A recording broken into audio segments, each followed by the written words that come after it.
Hi guys, and welcome to the Basic Latino Podcast, an intimate conversation with friends about love, life, wellness, and everything in between. I'm sitting down with the owner, creator, CEO, girl boss of Plan Khaos Events, my dear friend Kathryn Flores. Kathryn, would you like to say hi to the listeners? What was that? Hello. Well, you want to tell us a little bit about yourself, Kathryn? Sure.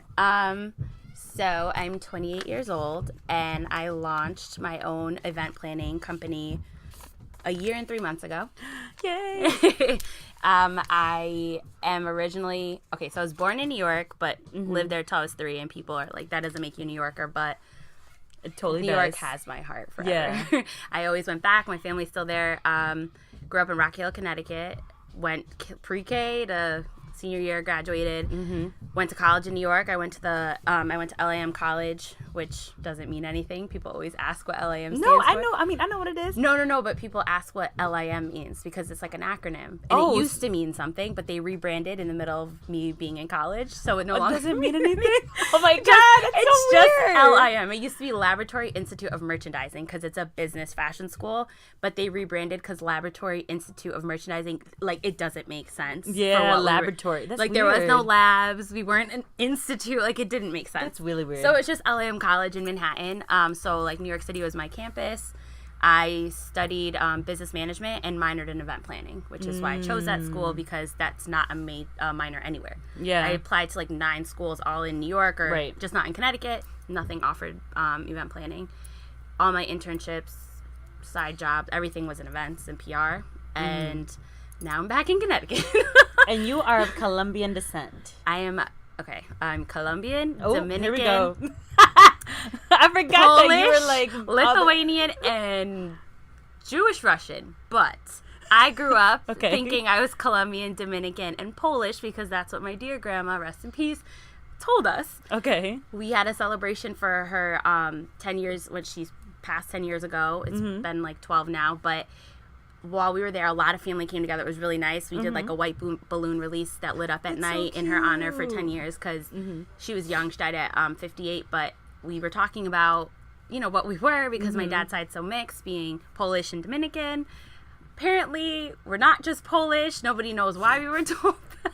It was really traumatizing. All of us were like, wait, what? Who's Lithuanian? So my grandmother's parents were, they were all, like, this was a while ago, because they were from Pennsylvania and Massachusetts. Like, my grandmother's mom and dad.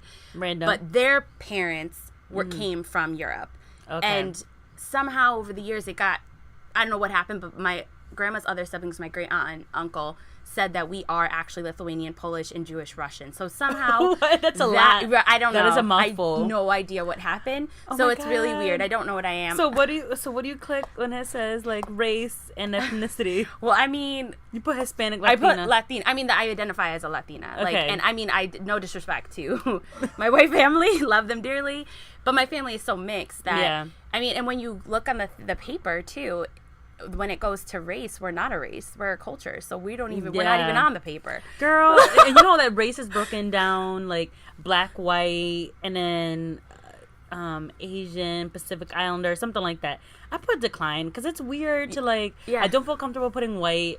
I want to put black, but I feel like that's a lie. Like, it's weird. It's weird. So I mean, I identify as Latino, but I am a lot lot of things. You are a lot of things. And I want to find out. Definitely 3-dimensional. Yeah, I'm going to do the DNA, 23 DNA, because I wanted to do Ancestry.com, but the 23 DNA breaks down even like health issues that run from your bloodline and genetically that you might not know about. So and that's important. I'm so mixed, I also want to know what I am, but like what could potentially be affecting me, my future, because there are like diabetes and all types of cancers in my family, and I just need to do better because it's scary. No, that would be interesting, especially not that you're having a baby anytime soon, but and I agree because Albert is Dominican, but he doesn't know his birth father, and I told him that's also interesting. Who's Albert? Oh, my boyfriend of 5 years. I'm like, the listeners don't know who that is. Sorry. It's okay. He's Dominican, and his family's very Dominican, but he doesn't know his birth father, and nobody knows much about him. Right. And I'm like, his last name's Bello. That could be very much Latino, but that could also be Italian or a lot of other things that Bello, Bayo, however you pronounce it. That's definitely not a Dominican last name. Right. So I was like, I'd love to know what you are for our kids' purposes. Like, it's important. I asked all the time and was interested in like where everyone came from and all about that. And I'm pretty sure if my kids are anything like me, they're gonna have lots of questions. So they need to know. I need to be able to explain to them like this is how it works. Watch them get the curiosity trait and start asking you guys a whole bunch of questions about stuff. Yeah, when they're like 5 and. And you're gonna need some answers. Yeah, and like, what do you mean you don't know? Like, I don't know, but.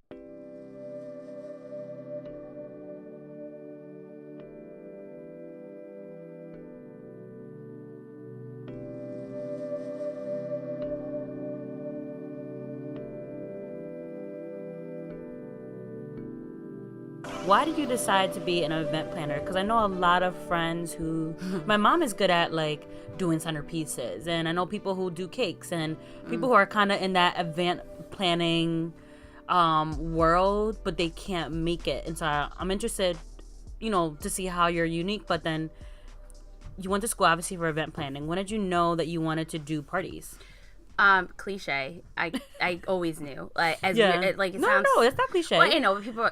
Whatever. Like a Beyonce or someone's like, I always knew I would be a singer. I had it in me. Beyonce, like, right. But I get it from honestly my mom. She is not only can be very organized, but she's always put together the family events and has done the craft stuff. Always threw us really cool birthday parties. At one point when we were all young, it made more sense for her to like stay home. So she started being babysitter for everyone in the neighborhood and would do crafts with us. And just I got that creative, wanting to do my own stuff from her, and.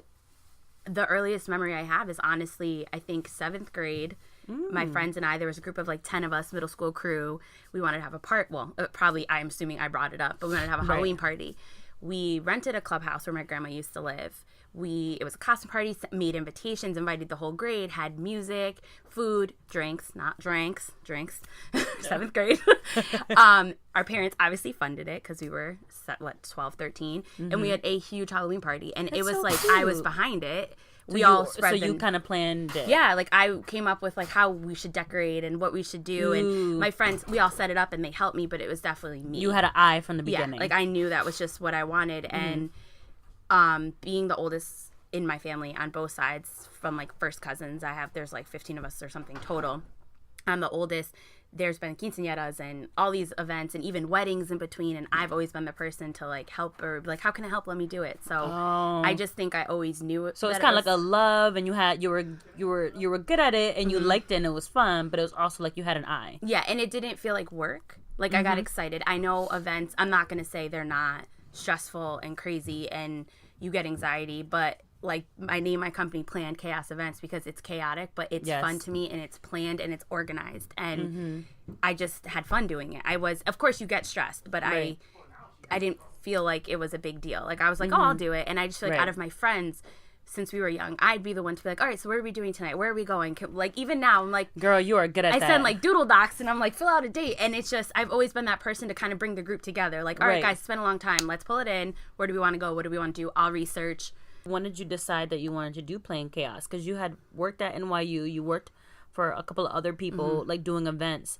When did you decide, like, ooh, I'm gonna do my own business? Like, was it always a dream of yours? Yes. Okay. So I come from a family of small business owners. Yeah, you were telling me my your dad owns his own potato chip route. Before that, he owned El Mercado on Park Street. Right, that's still my family's. Yep.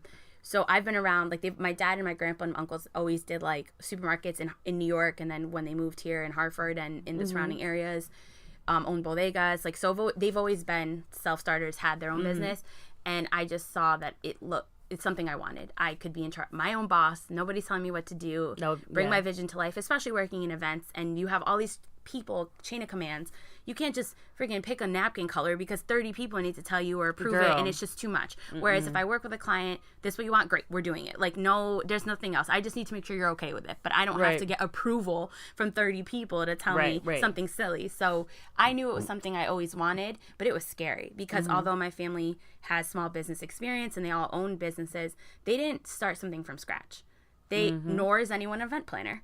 So I was like, I don't know where to start. So I got scared, and I was like, I knew it was what I wanted, but I always pushed it to the back burner. I was like, it's not the right time. You always think it's not the right time. And one of the things that one of my good friends, Lana, always said to me, it's like, it's never going to be the right time for anything. Like, when That's we talk true. about life in general, That's she's true. like, you know, she's always explained, like, you hold on to, you know, I need to make more money and then I'll do it. Or I need to wait to have kids because I'm not ready yet. Like, she's like, you're never Right. going to be ready. So if you keep getting in your own way, you're never going to do it because you're always going to find an Absolutely. excuse. So in college, I actually came up with Plan Chaos events in college. Before, the title and everything? yeah, I took a fashion magazine class, and the final project was to create a magazine. Mm-hmm. And it didn't have to be a fashion magazine. It could be any type of publication of something you're interested in. So I did an event planning magazine because there's a really well-established business called Biz Bash, and they throw amazing events, and they have a magazine, and they do all this stuff. So I was like, it'd be cool to do something similar. Yeah. So I don't remember exactly what was in my magazine, but I must have like highlighted hot events happening in the city, and you know, cute. local vendors and venues and catering and all of that stuff. And I remember just opening a Word document, like, what the hell am I going to name this magazine? Like, I have to name it something, and it has to have events in the name so that people know it's event planning. And I think I did a bunch of words that came to my head about event planning, and I just played around. And then I remember saying, I like said something to myself like, well, it's crazy, it's chaotic. And then I was like, I like that, but I wanted to put it with a K because of my name. Yeah. So I remember I came up with the name of the magazine. I remember the professor loved it. She thought it was so creative. She's like, that's a really good name. And I was taught in college, in business school, whenever you have an idea or a name, don't tell anyone because it's shitty, but there are people that will take your ideas, and we see it all the time. Yeah. People are suing each other, all this stuff. I told like a handful of people. Were you nervous when you like put it on the magazine? Like, A little, that someone Okay. would take it. But then I went to a fashion school, and everyone wanted to do fashion. There was very few people nobody that wanted to do event planning. Okay. that wanted to do event planning. Like, they did, but they were like wanted to do event planning for like Michael Kors, like at corporate level. Oh, like yeah. nobody, I didn't really come across anyone. They didn't want to do like quinceañeras. No. Yeah. So I remember I kept it in like a file somewhere, so I would never forget it. I never forgot it, but I thought, if you ever forget it, click in here and this is where your name is. Yeah. So when I finally had the courage to be like, I'm miserable, I hate everyone right now, and something needs to change, went back to the name, told it to like my really close friends, my college girls, you know, that work in these fast-paced, trendy. Everyone was like, I love it. Like, the name is amazing. It's just, it works. And I get a lot of compliments on it whenever I explain. Yes. They're like, it's a really good play on words. So I reached out to a graphic designer that a friend mentioned to me. He started designing. I started doing the website. And then once I quit, it was kind of in the works, but then I actually had time to sit and focus because I was trying to do it after work, but I was so busy and so stressed and was just miserable when I came home that the last thing I wanted to do was be on a computer. Even though it was something I loved, I was over it. So I just realized, although I'm making a lot of money or decent money and it's salary, I can't do this. If I really want to follow my dream, I don't have kids right now. I don't have any real responsibility. I mean, I have the dog, but you know, everyone was so supportive and was like, however we can help. I started babysitting for my friend Lana and her husband, helping. And that's how I was able to like help with the apartment and everything I needed to, but it gave me the time. So you had the name for Plan Chaos, the logo and the email, and started developing the website before you developed like a business plan and like establishing it as an official. I bought the domain LLC? right away. LLC? Yeah, I'm an LLC. So I did Okay. the LLC a few months after I bought the domain. No. After I launched. I had already launched, but I was like, I really need to do this because anything could happen. But like, I had already bought the domain. I had the emails. I had a lot of stuff ready to go. What was the turnaround like? Because you make it sound so easy. Well, that's the thing. It wasn't because I was like, I don't know where to start. Like, how does any? No, I didn't know who to ask. Like, how do you? The moment how do that you you do it? No, it's true, and I mean that's why I want you to talk about it on here. But it's like the moment that you went back into your email and you're like into your computer and said, "I'm miserable. Let me go back to that document that says Plan Chaos." At that point, until you finally like transitioned here, how long did that take? So I left. So that was March. Like, I left NYU in March, and I had already slowly started. I think I had the logo picked and the domain bought. The domain I bought months before that. I don't know what. Something told me just buy it because I always had this fear that someone was going to take my. Even though nobody knew, I just had a fear somebody was going to take it.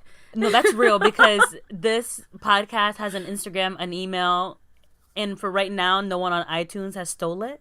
but I'm so fucking scared that like I'm gonna go on iTunes and launch this in January and someone will have stolen and it. It's scary. I don't know how to. Yeah, and you can't do that with podcasts. You just kind of have to launch it. Yeah. I can't buy the name, so I'm like, oh my god. And you'd have to trademark it, and then you could tell that person you own it. But it's a lot of money. It's a lot expensive. of money. That's why I didn't trademark LLC in New York. It expired. It's 2 years. It was $250. It wasn't terrible. And I didn't know what the hell I was doing. Just went on the website. And did you consult with anyone about? Oh, well, sorry, I forgot that your parents are business owners. I was gonna say, did you consult? But they don't have any of that. So nobody knew. But again, my best friend Victor had launched his podcast network and was an LLC, so he explained to me how he did it and like you need to do it ASAP. Okay. So I had all of that, but so that was March. Yep. I launched August 2nd officially. Like blasted everything. Like I had already created the Instagram. But you were already living in New York. Yeah, I left New York in October? November. Oh yes, so I had like I saw months. you like a week later. Yeah. I had just moved back. I had like 4 months ish to do all of that. So when the day I launched, what I did was the website was up and running. Of course, we had some technical difficulties. Of course. When everyone went on it, it like disappeared. I don't know what happened. Something happened with the domain. Instagrammed it, Snapchatted it, told all my friends it's live, like post about it, whatever. But it took months in between for it to be perfect. Like, I did my website myself. I use Squarespace, which I love because I'm not. That's so funny because that's what everybody. That's what the podcasters. That's what they have as a commercial is Squarespace. Oh really? Yes. Yeah, because is it that easy to use? Yes, I'm not. I'm tech savvy. Like we grew up with it. We got into everything. I'm really good with like my phone, my computer. Not amazingly, Girl, but I can barely take a picture. Right. I can't stage pictures. Yeah, no, that's hard too though. I'm a creative person. I can't take it never comes out good. That's why I'm like I have to have like a photographer that comes with me to every event that is just my photographer because I'll be like, I'll take some of my decor pictures myself, and if the photographer hired for the event doesn't take a good one, mine are never good. Like they're never good enough. What was your first actual official planned Khaos event? What was your first one? It was a first birthday in New York City on the Upper West Side. Oh, was it the one with the animals? Yes. It was so like cute. A baby elephant and giraffe themed. That was, my first official contracted, invoiced, planned Khaos event. And that was, it took place April of this past year. So she hired me right before New Year's. So wait a minute. You've been here. Wait a minute. Your official business started in August, but you didn't have your first event until January.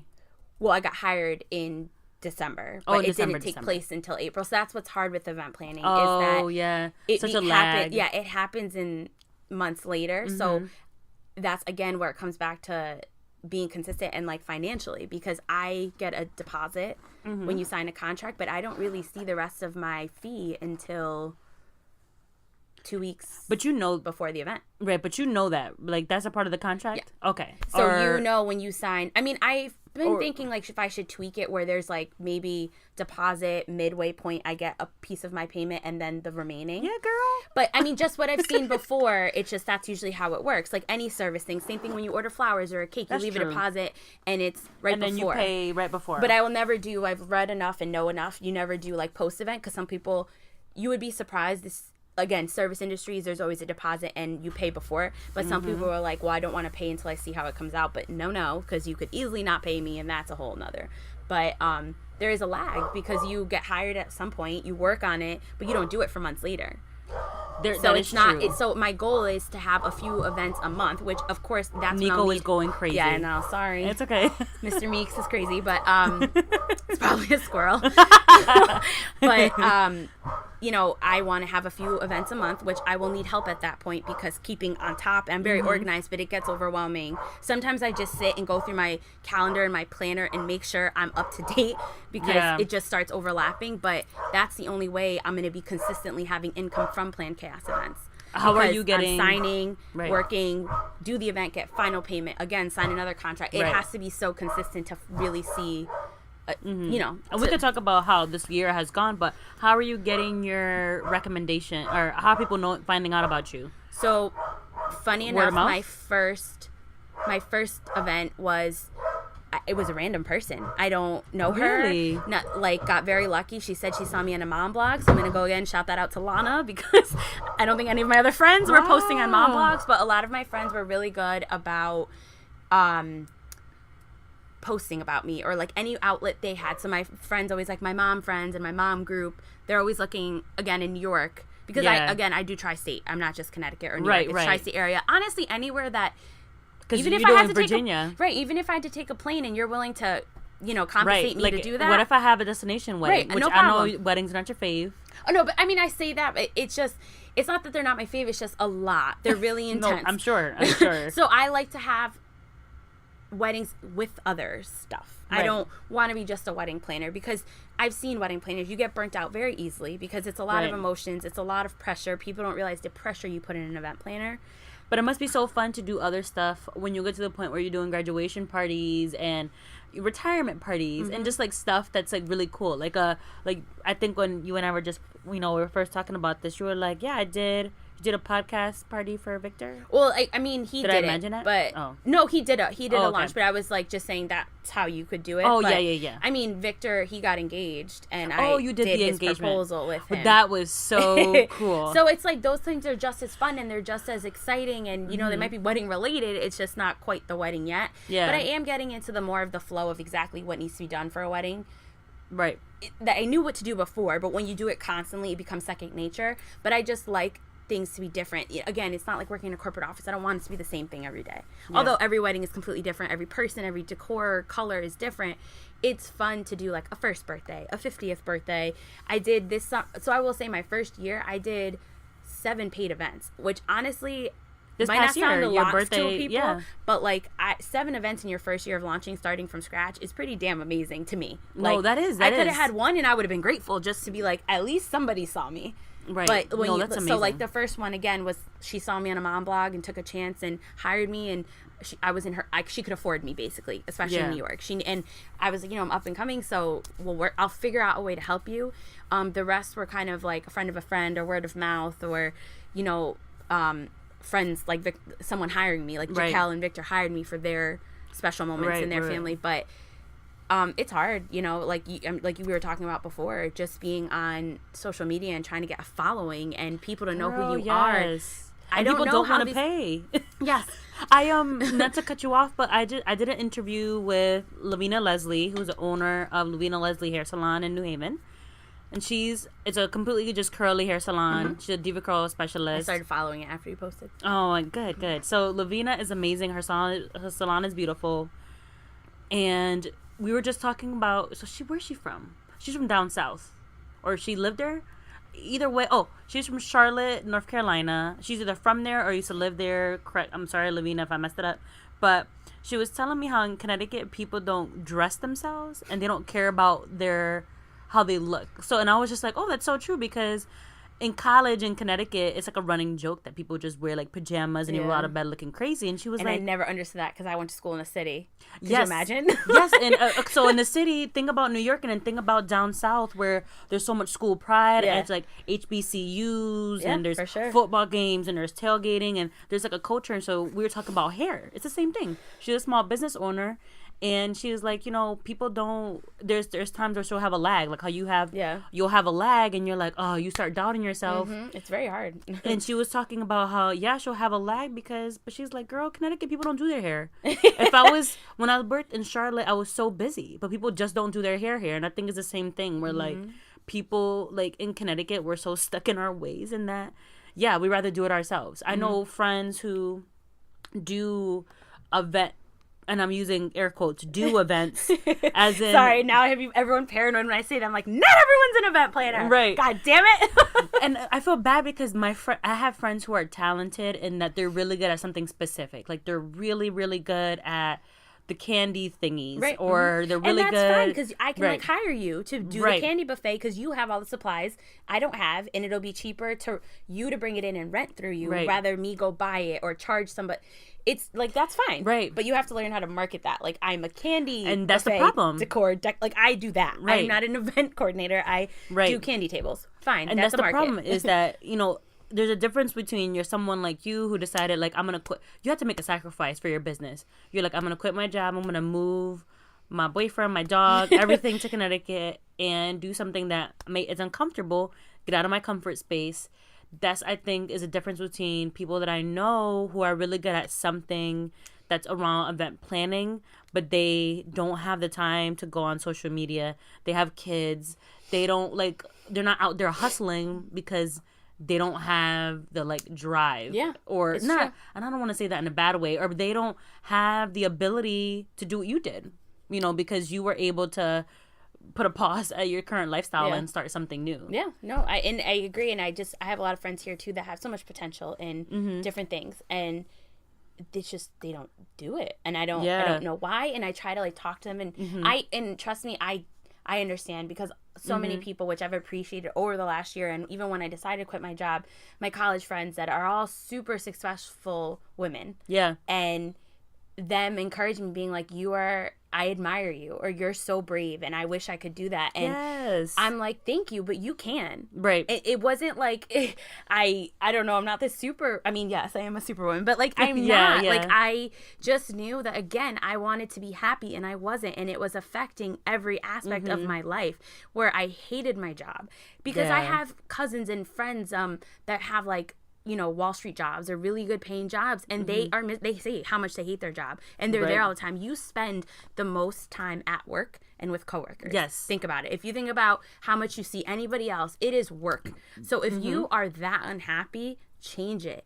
Take a random job, like maybe not paying as much until you figure out what you want to do, but you can step out of it, especially even if you didn't go to college, because I don't want to tell anyone that didn't go, make them feel bad. But if you do have a degree, it is a plus. You have something to fall back on. I mean, it's the same thing if you don't have one, you have a lot of experience and connections, fine. You have the same opportunities. But I told everyone, worst comes to worst, I have a college degree. And I have experience, and I'm pretty sure it might take a little while to get back out there, but if I needed to, I could do it.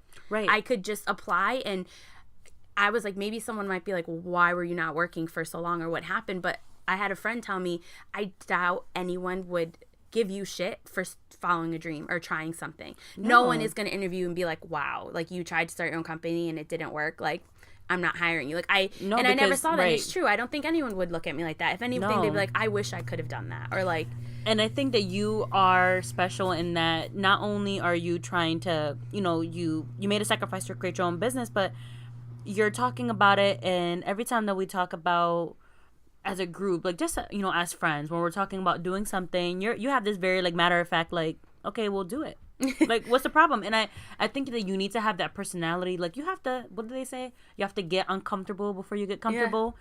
Yeah. And this is why I wanted to, like, I'm doing a fucking podcast. Like, it's so fucking random. Like, I'm somebody who's like really, I'm not shy, but I'm someone who's always been really scared of people, like, about being transparent with people, and I'm very like scared about what people think of me. I care a lot about what people think of me, which is terrible. Don't do that, guys. Do you really? Yes. That's like, so interesting, because you don't come across that way. Girl, I got some low ass self-esteem. We're gonna talk about that later. All right. Well, I'm not getting into all that, but I'm just saying I don't know. I don't know. Okay, no, anyways. It's no, but because you can have low self-esteem, but I just feel like you were very much like, I'm doing what I want. I never got. I that do what vibe. I want, but I definitely have like, I always think about. Oh, then like, you think about what you did. Yeah. Like, I've been wanting to do this podcast for a long time, but I didn't want to. But I was scared of what people would say about me. Mm-hmm. So it's one of those things where you kind of have to just like not give a fuck. And it's scary, because honestly, whenever I post about an event I've done, or a friend reaches out and they're like, hey, would you want to decorate this thing for me?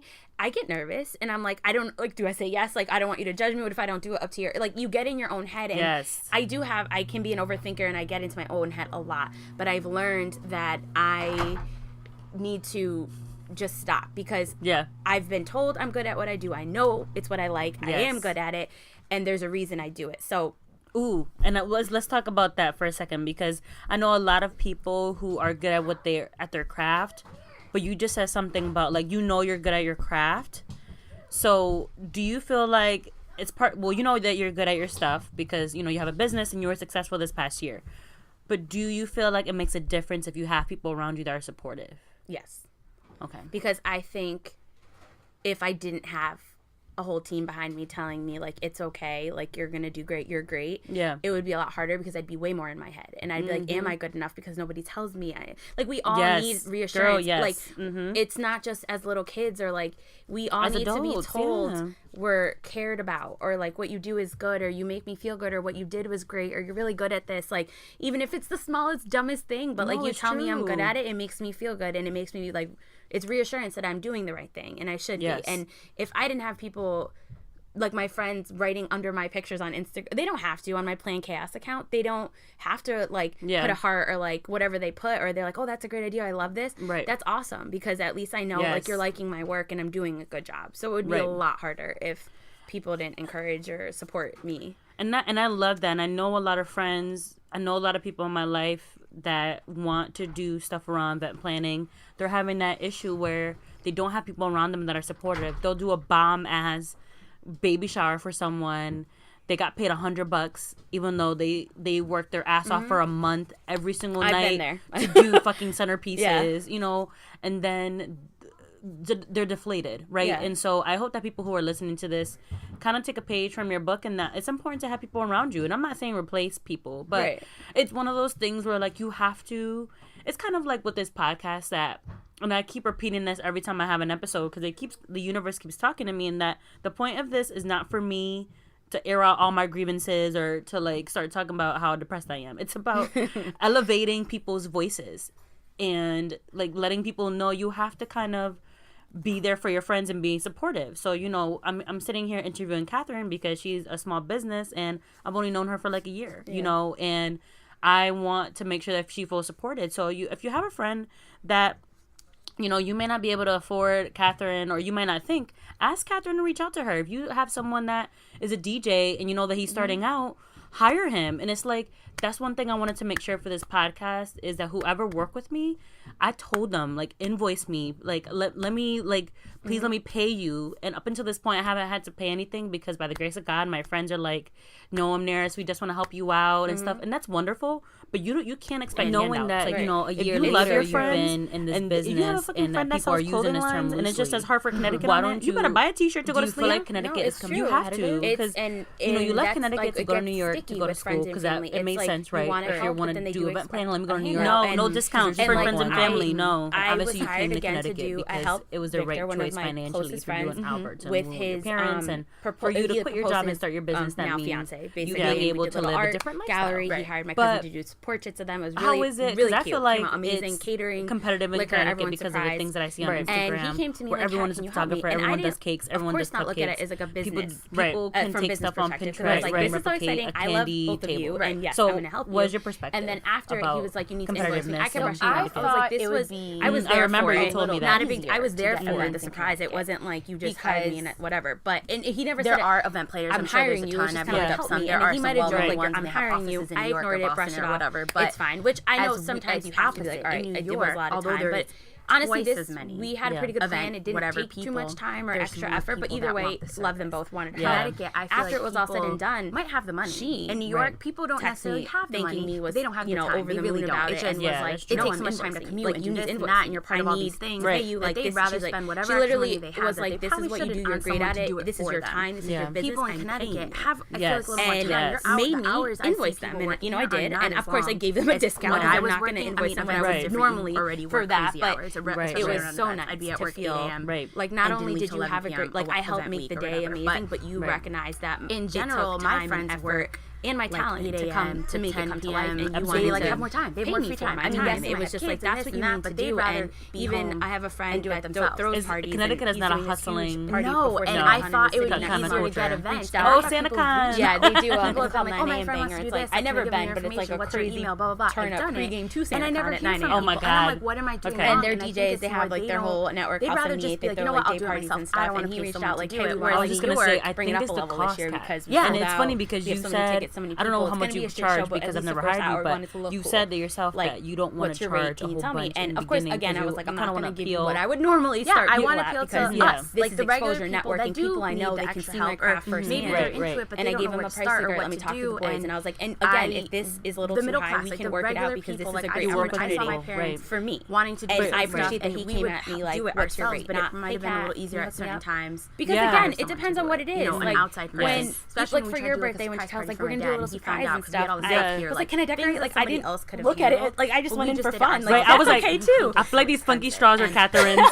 Did you spend money? Like, and that's okay because it's not always about the money. It's about like sometimes this is what I like to do for fun because I know how to like cut corners without it looking. But we do have it is hard when you have your own place and people are like, well, can't you just like do it for like help me hook me up because you're my friend? Like, and that's what don't expect your friends to hook you up if it's their business. If they're not, if it's not their business and they're trying to start out, do not expect anything. Like literally, I do not drink coffee or anything like that, but I was literally at to survive. Story of Soil this morning interviewing Michael, and he was offering me like food, and I didn't want to take anything. You know, I hope to just didn't, and I also wasn't thirsty or hungry. Be successful, and this just be what I need. And like it just feels weird, and I know that. But I mean, it's okay in that purpose. Yeah, it is also like he's trying to make you comfortable, and I'm not trying to did. I mean, you did for my or service. tea. I'm gonna watch it. You tell me a budget. No, but it's I really you have set up but no, I mean, I get it because I did a meeting. Like I wouldn't expect to go to Mercado and be like, I know Kathryn, let me get a plate. And people do. Oh my God, like even when I go, like gonna charge you. I've gone to like one of the vendors or whatever. If I get it from the actual supermarket, my grandpa always set up because like, or he'll give us a discount on it. But like when you go to the vendors, he doesn't. That's the fun. They don't own that. They rent those vendors rent it. But I never go expecting. But like if grandpa's there, I you know the day of,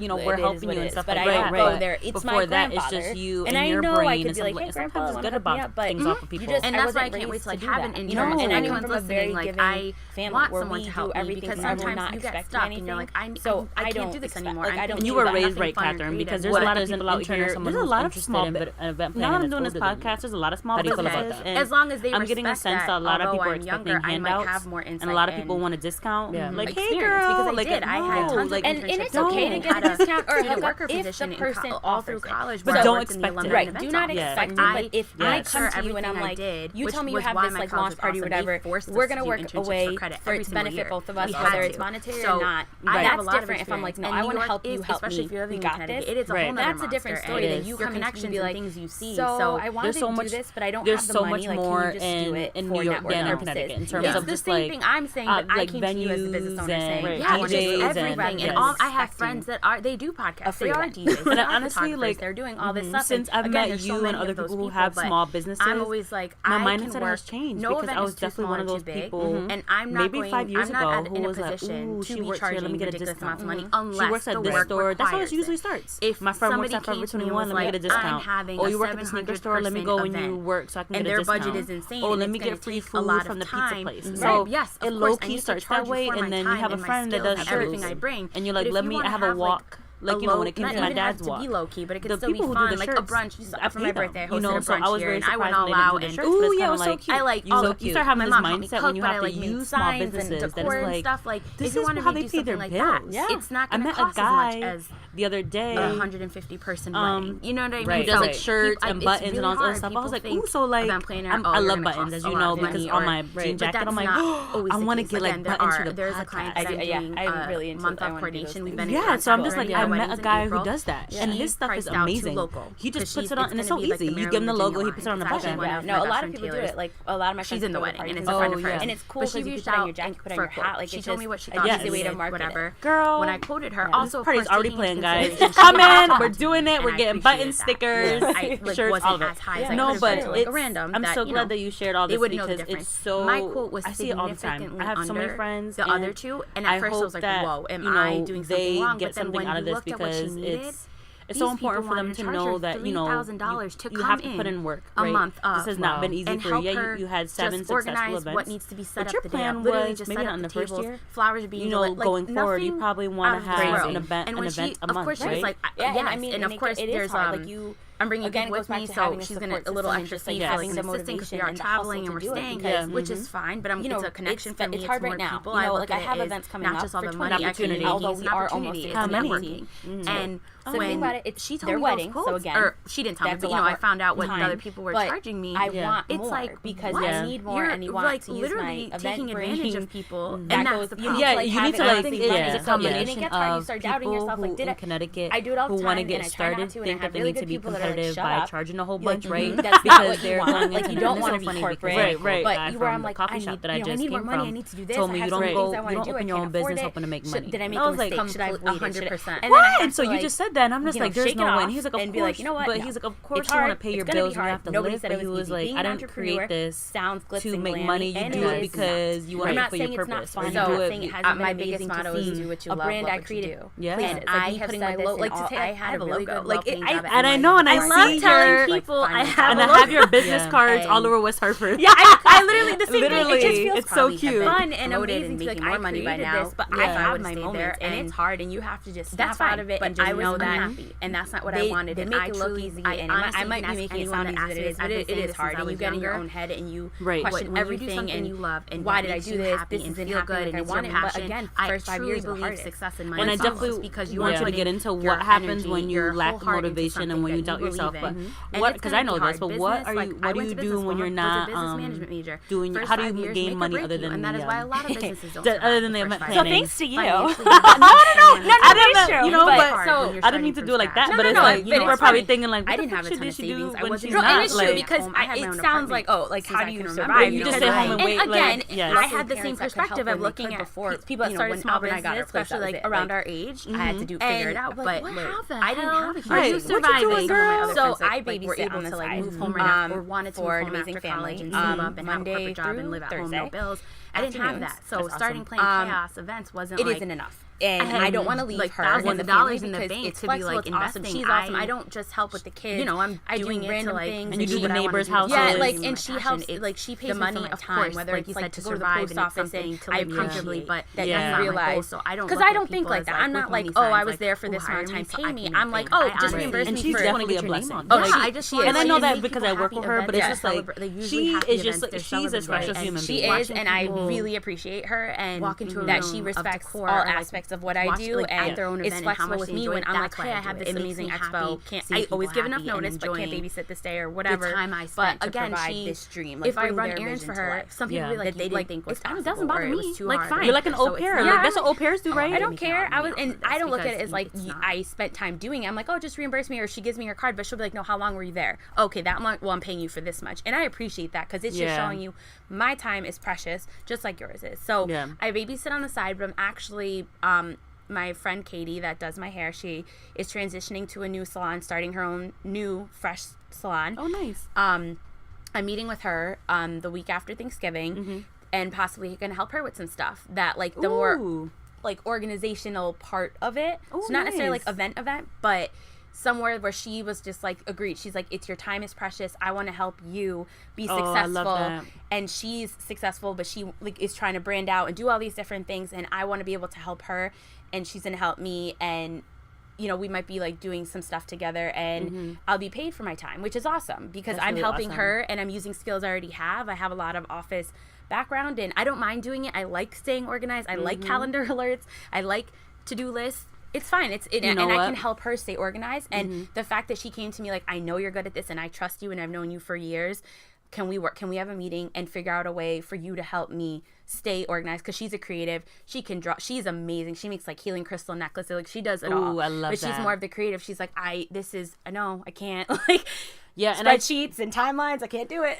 And I love that you mentioned, which I don't know, that's amazing. Congratulations. Thanks. But I think it's so important for you guys to recognize that if you want to be a part of this business, whether you want to be an entrepreneur, you want to do hair, you want to make t-shirts, you want to have a clothing line, whatever it is that you want, no job is beneath you. You have to be able to you have to be the errand person. You have to do the emails. You have to do your own administrative tasks. And, like with Kathryn, she's running, errands for her other employer. And it's like, it's not beneath her to do that because that's where, not that she's getting paid, but it's like, you're just helping someone. I feel like when you're there for someone, like, and I've heard this in the podcast that I listen to with the creator of Curlbox. I'm always talking about her, Myleik Teal. She's amazing. Listen to her podcast, and she talks a lot about business owning and how she was able, before Myleik Teal became the owner and creator of Curlbox, before that she was one of the Real Housewives of Atlanta's personal assistant. There you go. Yeah. And she like always talks about on her Instagram, like shows screenshot pictures of her.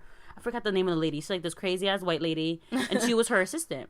And she was like, I did everything for her. I would like pick out like her diapers for her child, and like she was like, no job was beneath me because I knew in order for it to step up in the ladder, I had to be able to be there for people, and I wanted people to feel like they can depend on me and they could trust me, and that I was gonna be there for them. And I think that's so important, and I feel like that's something that you do, where you're like, I mean, the garbage bag thing was crazy. Yeah. But it's like, you're like, oh, you know, anything else I can do. I'm here. And it's if you approach me the right way about it, that's fine. I don't mind at all. Like, brought her dog to the vet, fine, no problem. I have it doesn't bother me because, like you said, I'm helping you. And for her specifically, she has a lot going on, so many things, moving parts.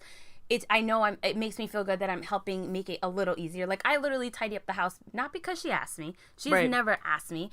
And because when she walked, she's like, oh, thank you. Like, it's just me. And I know it was the way I was raised. And it's also, fine, but that's exactly, if you're like that all the time, that's exactly how your business is going to grow. Even though your business with this particular employee might not roll into Plan Khaos or might not benefit Plan Khaos, you have no idea how that can, because she could be at a dinner party and somebody could say, hey, I'm looking for an event planner, and she's like, oh my God, I don't know how she is as an event planner, but as a babysitter and as this and this and that, she's awesome. Like, have a conversation with her. And I think it's true. And it's all about, like, it's who you know. Yes. So it's just, you have to treat people with respect no matter what you're doing. If it is running an errand for someone, and it humbles you too to just be like, everyone has to start somewhere. And it's like, goes back, like, with people that are garbage people, like, somebody has to throw away someone has to do that. Like, that has to be someone's job. So some of these people make a living being a babysitter or running errands or being a personal assistant, cleaning someone's house. And that's fine, because that's what, maybe they like it, or they, even if they feel like they have to do it, but somebody has to do it. And when you're working with or alongside other people that need the help, it's fine, as long as it's not like degrading in a sense of someone makes you feel degraded for doing it, because that's never okay. Like, even if you are a house cleaner or whatever it is you do, no one should ever make you feel bad about what you do, because I have an aunt that has an office job, but on the side she cleans houses because she likes to.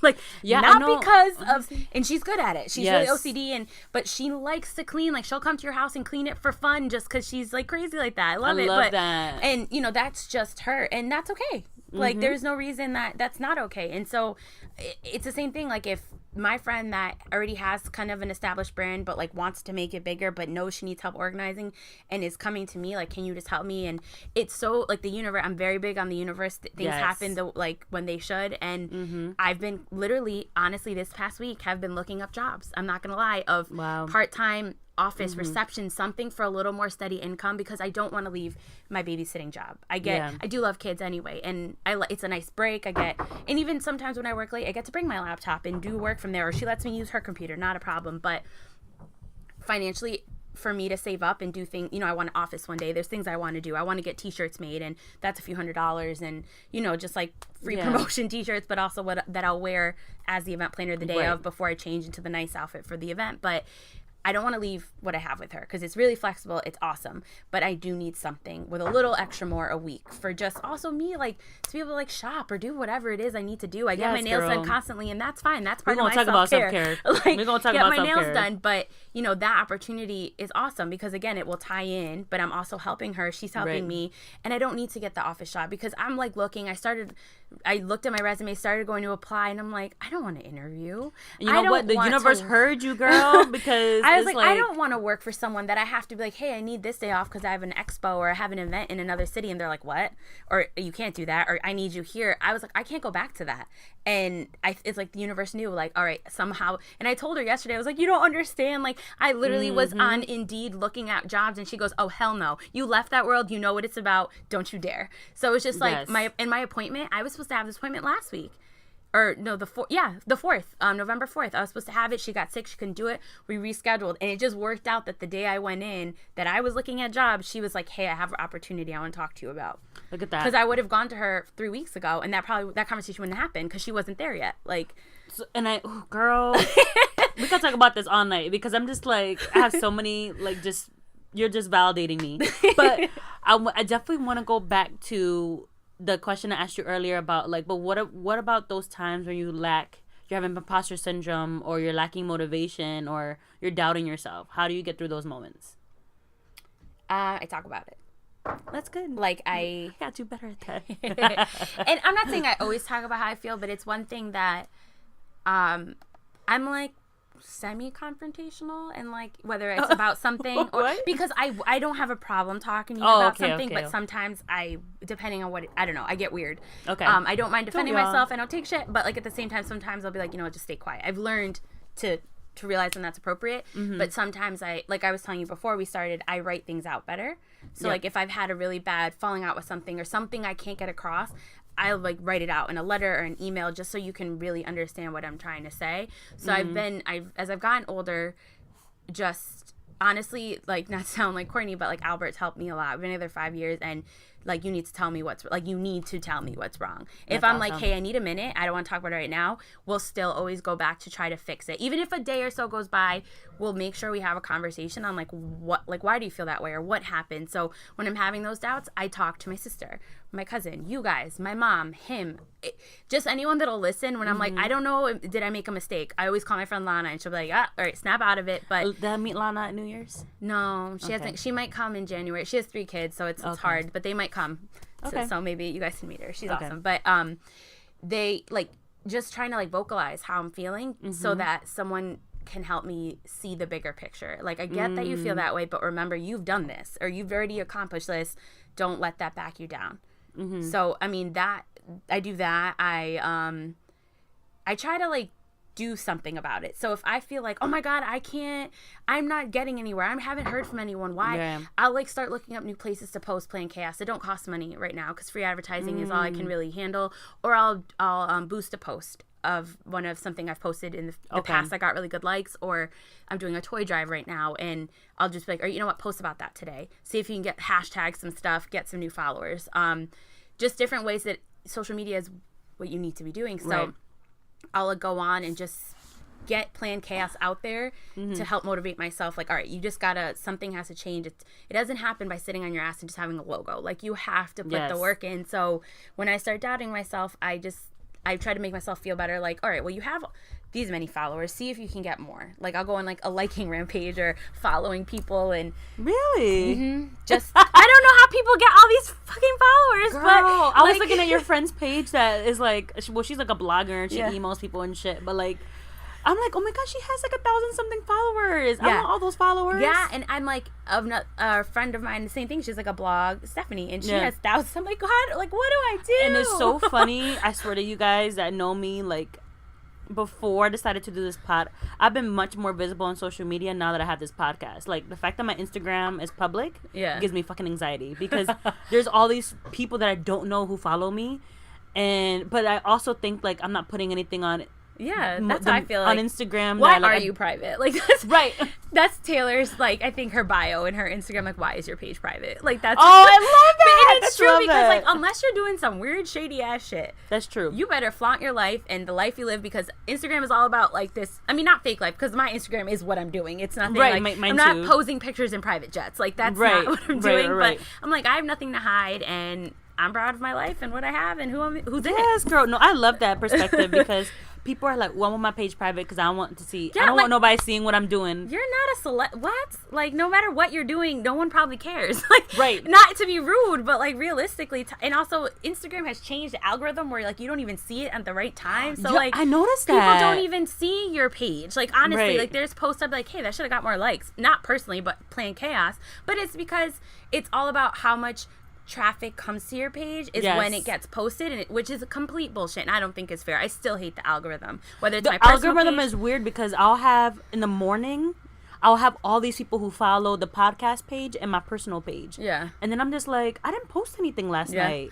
It's dumb, and I feel like it should go back to time because it was easy to like catch up. Yes. Now it's like, I don't know. Sometimes I'll see a post from a week ago of like a good friend. I'm like, oh my God, I didn't like this. That's rude. Like, I didn't even know. This is a great picture. Yes. So yes. it's hard with a business too, because with the business page, when you make it a business page, that's all about who sees it, how much traffic you get, when it gets posted, and that's not like. And somebody told me, this is like not off topic, but somebody told me like, oh, I want to have more followers than what I'm following on the podcast page. And I was like, I don't want to follow like the same. I just want to follow like. I'm in that issue. I have that exact thing right now. I'm like, I only want to follow people who are guests on my podcast and other podcasters and other small businesses. I don't want to follow my friends that I follow on my personal page just because I wanted the traction to be different. But my friend was like, you only have one post and you look like a ghost page. How? It says that it's a podcast. Yeah. How does it look like a ghost page? And it's like... And so it's hard because I remember when I started my Instagram, I was like, I only want to post my work. Not to be like, I'm the best, but... I know people that post other people's work, which is fine if you're a blog or like that's what you're supposed to do. But if I'm an event planning company offering a service, why am I posting about this other great, fabulous celebrity event planner that did this event that's beautiful? We know it's beautiful. They have a big following. They don't need me to shout them out. That doesn't mean that they're going to like my stuff. Right. But no, I want you to see my work so that you know what you're hiring. You know that like this is the kind of work you're getting. This is the stuff we do live. You know, I want to get better at when I'm at an event, have someone with my phone like live snapping on Instagram or even wherever it needs to go to like show what's going on. Or I try to, some of my posts are like, oh, here's what I'm working on. I'll show you what it looks like the day of the event. I don't want to highlight other people's work. Not that they don't deserve it, but it's my work and I need you to know what I do. And it's the same thing. Most of my followers are my friends because who else is going to support you? Your friends and family. But I try to follow other wedding and event blogs and people and have them follow me back. Just it's a support system. I follow a lot of event planners and I like their stuff and it's fine because I don't look at them as all as competition because we're all in different niches. Like we're all not looking for the same thing. There is a lot of just wedding planners. That's fine. I'll support you like you support me. Do you have any goals for your, second year? Like or at least I should go back and say, what are some things you learned after your first year being an entrepreneur? What did I learn? I mean, I learned a lot, but... What are your biggest lessons?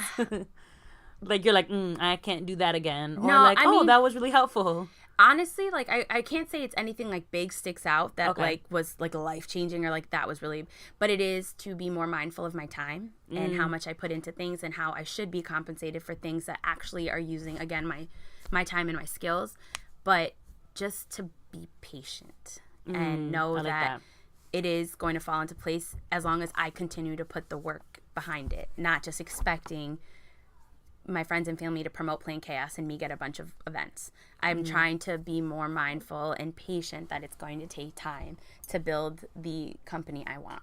And it's hard, but it is. That's one of the biggest things I've learned is that I have to woosah more and just maybe sit down at the computer a little more, even though I'm on it all the time and that thing comes with me everywhere, but like put more hours into something and, really get more savvy with my social media for Plan Chaos. And like I said, that's why I'm ideally would love to get an intern in the next year. Yes. That I can trust, that I know isn't going to necessarily take my ideas and use it on their own. Because I worked at a small event planning company as an intern and I learned so much from her, but I didn't take any of her stuff at all. Yeah. I just used it as like a tool to be like, this is something I want to do my way. And I would love an intern that could help me with social media and has an event interest. I want to help you at that event. Or sure, I'd love to help even when it's not just social media. And it can be remotely. Like you could be a college student or you don't even have to be a college student, but like wherever you are, you don't need to be sitting in front of me. I don't need to be checking your work, but someone I can trust that is willing to help Plan Chaos benefit and not just looking to benefit themselves in the sense of like their side project or taking my contracts or stuff that they see. And I say that because I've seen a company I worked for, small company, somebody was using her name in a different state. She LLC trademarked. That's why I have that fear of like someone's going to take my stuff because someone literally replicated her website using her, like catfished her basically. Wow. And we kept getting calls from like Chicago. And we were like, yeah, we do events if you like, you hire her to go to Chicago, but we're New York based. So like, why were we getting all these Chicago calls? Yeah. I think I was in the office that day and I found it. Like with the girls, like we Googled her name and of course everything's popping up with cookies like her website, but then we scrolled down more and saw that somebody replicated her stuff. we don't know if it's someone maybe she worked with or like an old, you don't know who did that. You don't know. So it's scary. But like I do want, those are goals for me. It's like, and things that I've learned is that I might need a little help here and there. So if someone just wants the learning experience, and if it's for college credit, I'd love to do that. I just am not in a position to be paying you hourly, or maybe I can pay you for a specific project. Right. But I've learned that I need to kind of let go a little because I'm so scared. It's my baby and I don't want you to hurt it. Right. But you need a team, no matter how successful you are. It's not just you. It's never just you. So if I need to if you want to grow, your staff is gonna have to grow. Yeah. And I'm gonna, and that's fine. Yeah, and I want that's staff. good. That's good. But when you're starting off so small and anything could like derail you, it's scary to be like get someone to help you. So I just learned that I gotta let go a little. I'm not like a super control freak or anything, but when it comes to like starting from you coming in and seeing all of my hard work and documents, but it is a goal for 2018. So Plan Khaos Events is hiring, y'all. It is. I mean, like, it doesn't have to be so scheduled. Just here and there, help me post. It's fine. Yeah, you heard what she said. She's not doing events all crazy, which is what she wants eventually. But you never know what kind of connections. Kat has a lot of connections with people in the tri-state area, and maybe somebody could see. I always go back to the candy jar thing because I feel like the candy bar people do. You could be one of those people that does really awesome candy displays or diaper cakes or whatever. And you could help out Kathryn, and they get, somebody else could end up liking you, and then you can get a job. Like, you have no idea. Yeah, it's all about how you know and helping each other. And again, event planners hire vendors. Like, if you are doing candy bars or diaper cakes or any of your specialty, as an event planner, if I see you have a really good skill in it, of course I am creative and I can do some do-it-yourself, and I do set up dessert tables and stuff, but some people want to take to the next level. I don't have a warehouse full of rental furniture. I'm that person that contacts those vendors. So you are a vendor if that's what you specialize in. I can hire you within budget to bring everything and set it up. I'll do that. I don't need to physically be putting candy jars together myself. If it's something that you do and you're better at it and you have the supplies, that's fine, because I'm logistically making sure everything falls into place. You're at where you need to be on time. You bring what you need. I make sure it looks the way I know my client wants it to look. Right. That's my job. So I'm always helping however I can. I feel like nowadays people use the term event planner very loosely and don't realize that it is a lot more of the actual planning. It's not just making a party look pretty. And it's not doing the candy table. Pinterest and Instagram and these like apps and websites I love, but also call the devil, are part of the problem. We were talking about this, how somebody will literally give you their Pinterest and be like, Kathryn, can you make this happen? And I look at them and have to take a deep breath and be like, okay, so let's just rewind a little bit. Your budget is this. You only want to use this. You're showing me a picture that was probably staged for Pinterest. Because that's what people do. It's become like blogging, and what people do, they get paid to promote and make things look pretty. And now everyone has a professional camera and is a professional photographer, and our iPhones have portrait mode, and we look like we're photographers when we take a picture. So it's really frustrating, because I look at some of these accounts and I'm like, their parties are beautiful and they do amazing work, and it makes me second guess, like, am I not good enough? But I always remind myself, I don't just decorate, I don't just make something, I help them from the beginning to the end, if that's what you hire me from, or I just help you do timelines. And you tell me you have 6 months, I'll do literally a timeline of what we should be working on when. Always target dates, because like anything, what can go wrong will go wrong. Murphy's Law is event planning. That was one of the first things I learned in one of my event planning courses, and I always remind myself and clients that. So we might think this needs to happen in March. Anything could happen in our lives, in the event world, or like whatever something happens to your podcast, whatever the case is. We might have to alter that. But it's always good to have some starting and ending points and when things should be being done, so that we stay organized. And that's my job. Is I don't like to hover too much and be like on top of you all the time.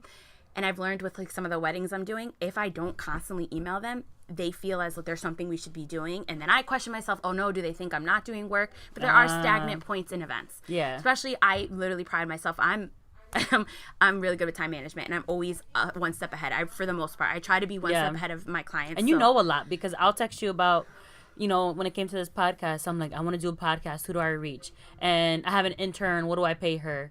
And, you know, what about my guests? And you're just, like, really good at just providing information. I'm like, thanks, Kat. Yeah, and I mean, that's part of, like, event planner / researcher. Like, an event planner, all you do is research and read things and talk to other people and how they do it. And it's hard in this time to be like, I'm an event planner, but like legit event planner. I'm not just coming to give you this really cool looking party. It's all the work behind and like reaching out to vendors and pricing and staying in your budget and communicating with you as often as, hey, don't forget, following up. You never got back to me. What do you want to do about this? Or even I like to do things in advance and they can always change. So say for a wedding, your wedding's in a year, but we go over overall theme, what you want for a guest book, X, Y, and Z, all of that. I get it on paper and I touch base with you when it's time to order. Just make sure we're on the same page, but we have an idea. We're not going in blind 2 months before the wedding like, oh no, like what do you want for this? Like we have no plan. So I try to do that. And like I said, it's really hard nowadays because so many people loosely use that term. What is it that what kind of advice would you give to someone who's up and coming, who was in your position in terms of like, I want to get into this business and I don't know how. Where do I start? Well, I feel like some people think they want to do something and they've never maybe really done it. They just think like, I think I'm good at this. I've done a little bit of it, but they've never fully done it. Yeah. And the only way obviously I can relate to is events is because I worked with people that came in as like a temp or something and they're like, I want to be an event planner.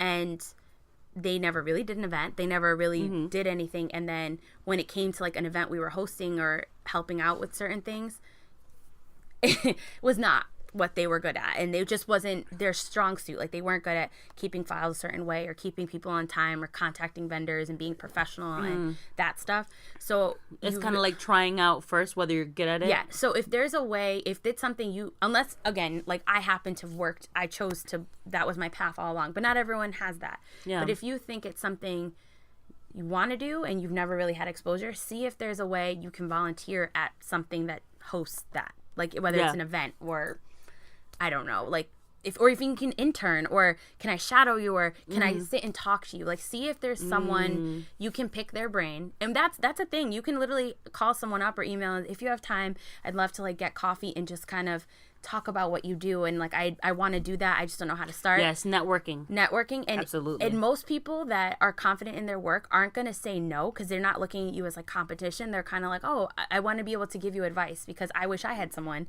to go and sit with have coffee and pick their brain and then tell me like what they do. So Kathryn just volunteered herself to help you guys. Well, that's what I'm saying. Like if you just have questions, I don't mind. Like people randomly call it. I've helped a few of like Taylor's friends that have a friend when I was in New York that wanted to get into fashion. And I'd be like, so what are you looking to do? I'd hit up my friends and be like, hey, so I have someone that here's their resume. Does anyone have any positions? And then I'd forward. I don't mind. Yeah. I've done that. That's just what happens. Like people who don't want to help other people in their craft. Yeah, it's strange. Weird. So even if it's not, you don't want to get into event planning, but you want to get into some like interior designing or like I have a call with someone on Monday that friend of a friend, we're friendly, we're gonna maybe try to do some like X event where you can like showcase your skills or it's something I've been wanting to do. Universe, she's like, oh my god, me too. Like it just worked. We both are on the same page. And so say you wanted to get into interior design and it's just something you've always thought you've been good at, you've helped people decorate but you've never done it. I'd be like, here, let me connect you with my friend that has her own and you can see if maybe you could like work with her one day or see what it's all about because some people don't realize like how like you have to dive into these things and you get your hands dirty and it's not as fabulous as it looks on TV. So if there's a way for you to learn, it's all about educating yourself. Absolutely. Whether it's with school or not, like real life experiences, like getting your hands dirty and physically doing it, reach out to someone that you may or may not know. That's what LinkedIn's for. And see if you can pick their brain or like, get to understand what they do or see physically what they do. Because you might be like, you know what? That's not what I thought it was. And I don't want to do that.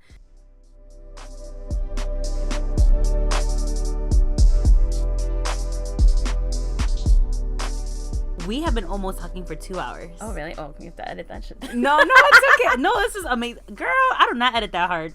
No, but I'm going to ask you what I ask all my guests.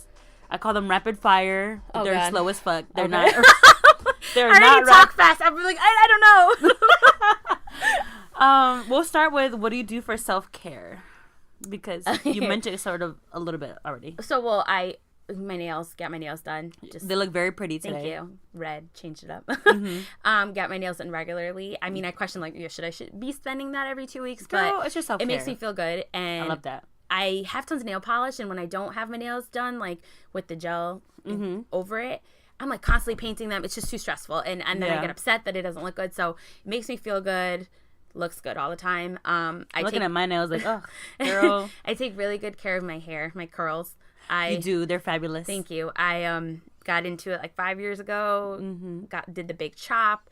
Always researching products and bloggers. There's so many bloggers I follow that I love their hair. Yeah. Screenshot the products. And girl, you are faithfully always have your hair out. Like you could find me 75% of the time with a fucking bun because I'm so tired. Me too. I mean, I always wear it out, and then towards the end of almost wash day, it's up. It's not necessarily always, but I just got my hair done yesterday, so yeah. But that's part of like it makes me feel good to have my hair done, so I do that.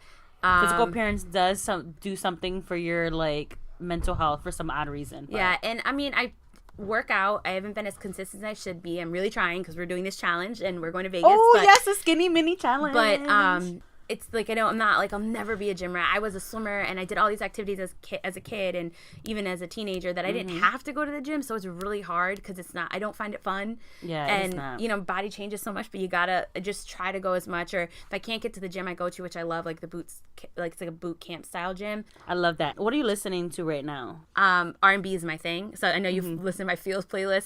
I love breakup songs, even if I'm not Me too. sad. I love like playing a video in my head of like what how I would act in it. I got really into it. I love R&B. I love like vocal, just my thing. Yes. I'm constantly sending one of my best friends like, oh, you gotta listen to this new R&B artist, and whenever anyone sends me new music, like that's what I do. So, but I listen to R&B always, but I love EDM, like all types of. I mean, my favorite. I don't know how to explain like. There's like different genres within EDM and the techno. types, but because like techno is a whole nother thing. I don't really listen to that, but like artists like Major Lazer and Diplo and Dylan Francis, like it's like more.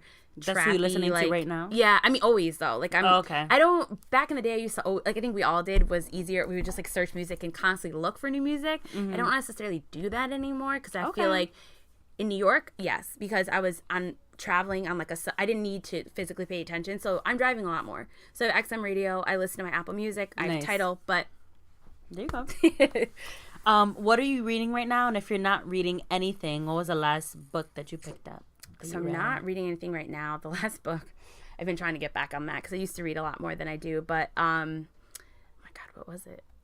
I think Emily Giffen's the latest book she had, the Something Blue, Something Borrowed author. Oh, yeah. Yep. She releases a book like once a year. I always read those because I love them.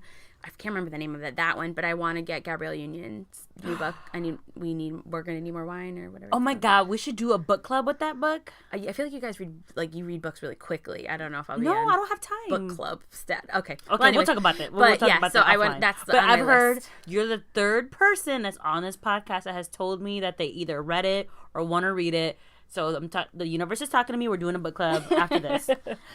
What is your morning routine like? Getting ready for the day.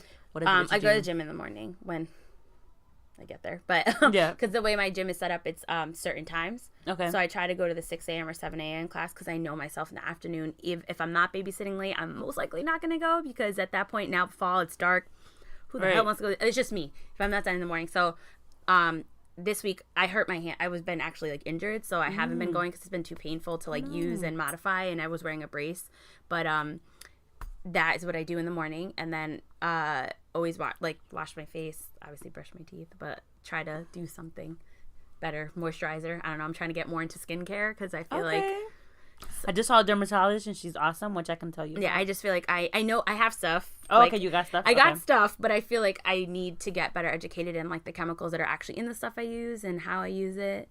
So, and then after that, I plan Khaos events. That's my brain, and then babysit. So the morning is definitely that. I love that. And then what's your nightly routine? So you're trying to turn down. What do you do? What do I do? Well, so part of me is like the OCD of I have to make sure I like read everything and checked my email. So if I didn't have a chance to necessarily do it throughout the day or in the morning or for whatever reason, I try to catch up on that because even though I might not answer, because again, I give myself a time schedule, like I work certain hours, I will just want to know what's going on. So that, and then again, face routine. I always try to do weekly masks, or my hair, same thing. I do a lot of masks or leave-ins. You put your hair in a pineapple? Yes, I do. And a little bonnet, or use a silk pillowcase? I have a silk pillowcase, but I'm trying to get, I need something else because my hair is very fine, and when I sleep on it, my curls get squished no matter what. So I need to like do something, but I told Taylor I need help. Okay. All right. And then honestly, I want to get into reading again, but like I watch Bob's Burgers because it makes me happy before I go. That's awesome. I think that's really awesome. That's it. Like I know when it comes on Adult Swim at night. And I make sure I watch it. Even though you can watch it on Netflix and Hulu, but I don't know. I love Bob's Burgers, and that's kind of part of my nightly thing. Like I like to watch it at night when I'm in bed. So. No, that's so cute. What about your what has made you the happiest this week?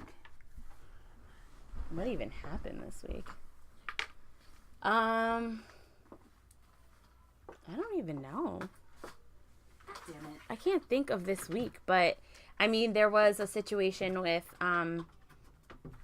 the lady I babysit for is a foster mom, and having to give him up to be adopted. I know. It was a very sad week, but it made me happy that we had a little party for him, and I was able to make it easier for her. I helped her set up and like got the pizza and balloons. That's awesome. And I was sad I couldn't make it. I wrote her a little card and got her a frame with his picture, just like reassuring her that she's a good person and that it's hard, but she's a good person for fostering. So that kind of like was the happiest thing I feel like I could do, because she wrote me a really nice text saying that she really appreciated that. And she is a very tough cookie. So and that's awesome. Yeah. Yes. So thank you so much, Kathryn, for being on here. Can you drop your handles? Where can people find you? Oh God, and it's playing so Chaos long.